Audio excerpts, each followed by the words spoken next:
This podcast is sponsored by IQ Bar. Need an afternoon pick-me-up? How about a replenisher after a good workout? Or maybe some smooth, jitter-free energy? Try the IQ Bar Sampler Pack. Right now, get 20% off all IQ Bar products, plus free shipping.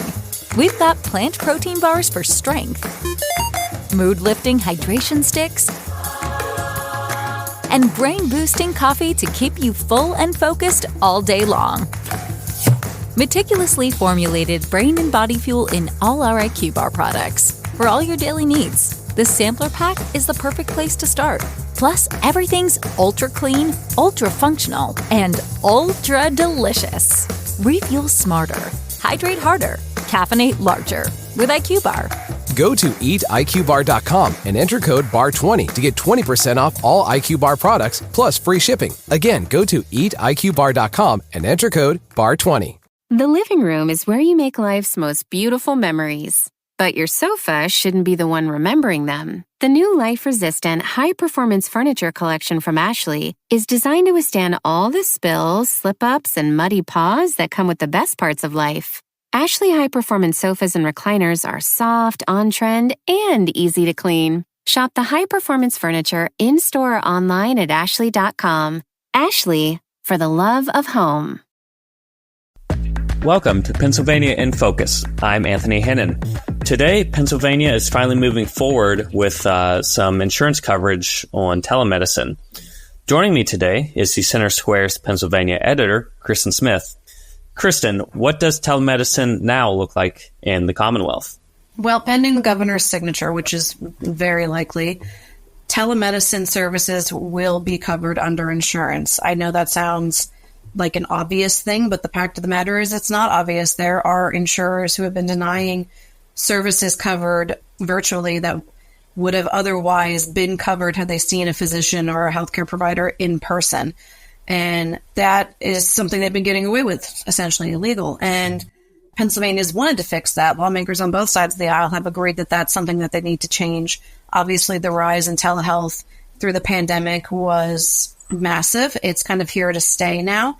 And it's widely seen as a big help and boost and solution to a lot of the problems that Pennsylvania's healthcare industry and its networks face.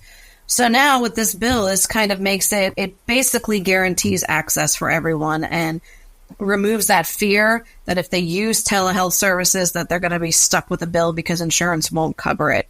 And this seems like another example where Pennsylvania is basically following a trend on this. This seems like something that we've seen a lot of other states do, but it's taken the Commonwealth longer to implement, right? Yes, a lot longer.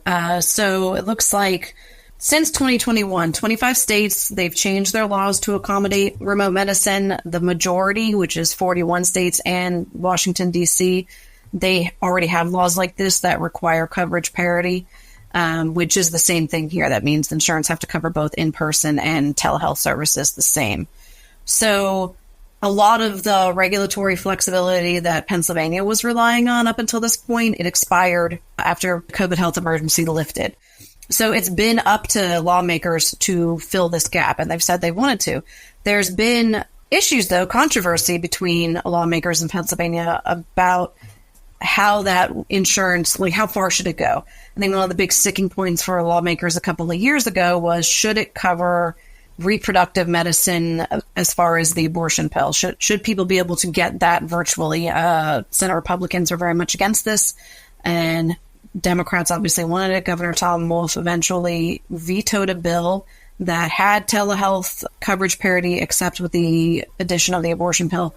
So they've tried to do this for several years. Seems like they've finally come to agreement on it. So I think one of the driving forces here is just how important virtual health services are for people in Pennsylvania. You know, people who can't drive. You have people who can't get to the doctor because they need childcare, or they simply live hours from the nearest hospital. We have a really big problem with healthcare access in rural communities. That's not unique to Pennsylvania, but it's certainly a big issue here. And so virtual services have just become the obvious solution, of one of many, in order to help people in those regions access healthcare. Yeah, it seems like too, You look at population in Pennsylvania, and the rural population is starting to drop or stagnate in a lot of areas in the state. And we've also seen a lot of hospitals disappear statewide, right? Especially since COVID. Yeah, so in the last 20 years, we have lost 33 hospitals, 15. So nearly half of those are in the last 5 years. And we all know what's been happening in the last 5 years.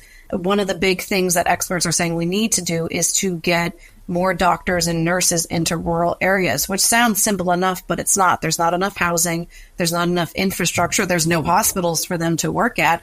So how are you supposed to bring them to these communities where they really can't settle and create a life, so to speak, or a reason to work there? Now, I mean, there's altruistic reasons to come into those communities, but without the infrastructure to support a medical facility or the workers that come with it, it's really hard to bring those resources back to the communities that have lost it.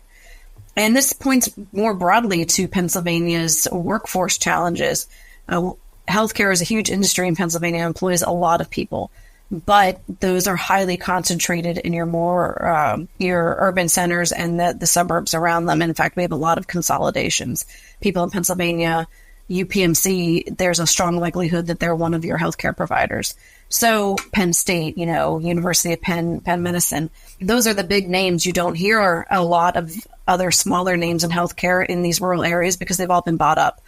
So this is just, like I said, one way to help people access healthcare that they otherwise wouldn't be able to get to.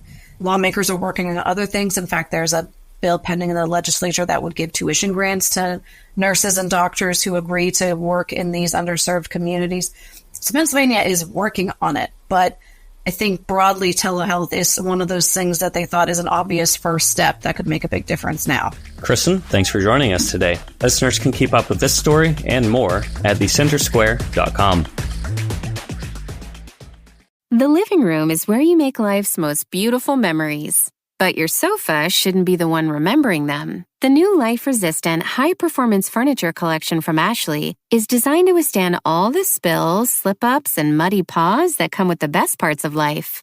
Ashley high-performance sofas and recliners are soft, on-trend, and easy to clean. Shop the high-performance furniture in-store or online at ashley.com. Ashley, for the love of home. Hey there, it's Orphe Diwangi, the co-host of the Everyday Economics podcast.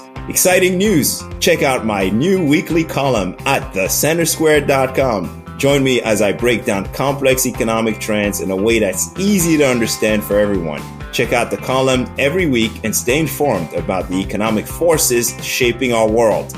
Be sure to subscribe to the Everyday Economics podcast and visit thecentersquare.com today.